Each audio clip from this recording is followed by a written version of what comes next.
Bom, nesse sétimo episódio, nós vamos discorrer aqui um pouquinho sobre a questão na Líbia de 2011, o conflito e a intervenção da OTAN. E aí eu vou dividir em três partes, né? As razões pela intervenção da OTAN e o início do conflito. A parte 2 vai ser a questão da guerra. E a parte 3 vai ser o pós-guerra, algumas considerações finais que eu quero fazer, não só sobre a questão da Líbia, mas também sobre, digamos assim, a visão como vocês veem geopolítica e etc. Bom, a questão na Líbia começa com protestos em Zawiya, em agosto de 2009, e subsequentes manifestações em Benghazi que se iniciaram em fevereiro de 2011 e que terminou em confronto com as forças de segurança líbias, que teriam atirado dos manifestantes, e então os protestos se transformaram em uma rebelião que se espalhou pelo país.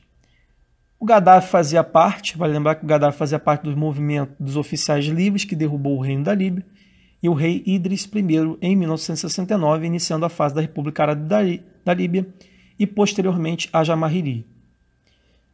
De acordo com a Freedom House, que é uma organização financiada majoritariamente pelo governo dos Estados Unidos, Gaddafi usava da estrutura do sistema de democracia direta e de comitês populares para governar as subdivisões locais do país, bem como outros ramos dos comitês para administrar o executivo e o legislativo, visando garantir, assim, a sua dominação. Diziam que havia muitos problemas socioeconômicos na porção leste do país, com instalações de esgoto antiquadas e enviesadas, afirmando que o país era uma cleptocracia, o Gaddafi e a família mantinham riqueza somente para eles, a maior parte do controle das empresas estratégicas era controlada pelos próprios Gaddafi.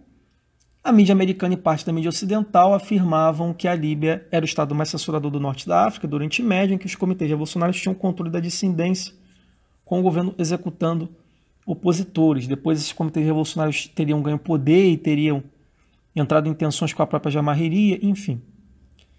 Daí, em 13 e 16 de janeiro de 2011, grupos supostamente indignados com os atrasos na construção de unidades habitacionais e com a corrupção política em Baida, Derna, Benghazi e outras cidades, invadiram e ocuparam casas que o governo estava construindo, confrontaram a polícia, atacaram prédios governamentais e, em fevereiro, esses protestos escalaram para 2 confrontos com as forças de segurança, incluindo o ato de colocar fogo em prédios governamentais, escalando para a organização de grupos armados e eventual guerra civil. Entretanto, essa é a versão que a mídia, ou seja, a versão sobre as condições que teria dado na eclosão do conflito, que a mídia ocidental deu. Porque eu sempre gosto de dar a versão que a mídia propaga para poder ter essa concepção de como a mídia trabalha dentro do sistema. Porém, para confrontar a realidade dada por eles, é bom que se diga o seguinte: a Líbia era o país com a maior qualidade de vida da região. Em 2010, possuía um IDH maior que o da Arábia Saudita, possuindo sistemas de educação, saúde, habitação e água gratuitos, incluindo a construção do Grande Rio Artificial, com aumento de 7,5% do PIB ao ano. Inclusive até o próprio Banco Mundial, que eu também não confio em termos de boas vontades e princípios, mas até eles assumiram isso. Foi implementado o acesso universal ao ensino primário e secundário, com 40%, digamos assim, de envolvimento, atendimento ao ensino universitário. A Líbia possuía as maiores reservas de petróleo do país e permitia margens de lucro limitadas às empresas estrangeiras. A balança comercial líbia tinha um balanço de 27 bilhões de dólares por ano. Aí é que eu quero que vocês se atentem a essa parte, porque isso teria sido o principal gatilho para a queda do Gaddafi. Muita gente fala da questão do Gaddafi ter vendido petróleo em ouro, que também foi uma das causas, mas não foi a principal, não. O Estado líbio havia investido no cenário estrangeiro 150 bilhões de dólares. Esses investimentos eram decisivos para o projeto da União Africana, que visava criar 3 organismos financeiros: o Fundo Monetário Africano, sediado em Yaoundé, em Camarões, o Banco Central Africano, sediado em Abuja, na Nigéria, e o Banco Africano de Investimento, com sede em Trípoli. Essas instituições serviriam para criar um mercado comum e uma moeda única, baseada no dinar, lastreada no ouro, em toda a África, para ser uma alternativa ao dólar e ao franco CFA, que é uma moeda imposta pela França em boa parte das antigas colônias. Essa moeda dinar, ela seria, digamos, o grande fator de dependência econômica da África. Até por conta disso, a Líbia estava acumulando vastas reservas de ouro antes do conflito, antes da eclosão da Guerra Civil e da intervenção da OTAN. E aí, logo, a Líbia passou a ser uma referência para a tentativa de independência financeira da África.